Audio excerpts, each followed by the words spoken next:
Hey guys, ఈ వీడియోలో మన ఇండియన్ స్టైల్లో పాస్తాని చేయబోతున్నాను. దీనికి కావాల్సిన పదార్థాలు ఇక్కడ లిస్ట్ అవుట్ చేస్తున్నాను. కావాలంటే వీడియో పాజ్ చేసి స్క్రీన్ షాట్ తీసుకోండి. ముందుగా పాస్తాని బాయిల్ వాటర్లో ఉడకపెట్టుకోండి. అందులో సాల్ట్ ఇంకా ఆయిల్ని యాడ్ చేయండి. ఆయిల్ వల్ల పాస్తా షెల్స్ ఒకదాంతో ఒకటి అతుక్కోకుండా ఉంటాయి. నెక్స్ట్ స్టవ్ వెలిగించి కడాయి పెట్టండి.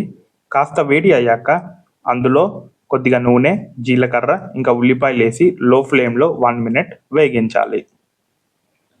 తరువాత క్యారెట్, బఠానీ ఇంకా పచ్చిమిర్చి వేసి 1 నిమిషం పాటు వేగించాలి.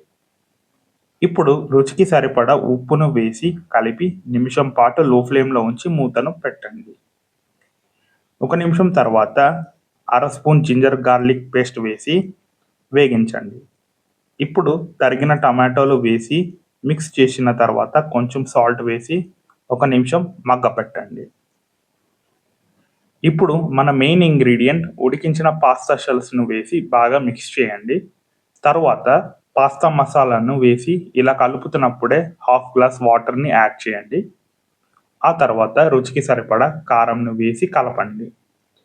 కలిపిన తర్వాత మూత పెట్టి 3 నిమిషాలు ఉడకబెట్టండి. మీకు కావాలంటే పాస్తా సూప్ని టేస్ట్ చేయొచ్చు. ఇంకా ఫైనల్ స్టెప్, పాస్తాలో కొత్తిమీరను యాడ్ చేసి మిక్స్ చేయండి. తర్వాత బౌల్లోకి పాస్తాను వేసుకొని కొత్తిమీరతో గార్నిష్ చేసుకొని తినేయడమే. ఈ వీడియోకి లయన్ ఫీల్డ్ని ట్యాగ్ చేస్తున్నాను. వాళ్ళు 100% అప్రూవ్ చేస్తారని అనుకుంటున్నాను.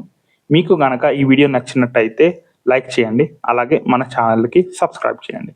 ధన్యవాదాలు.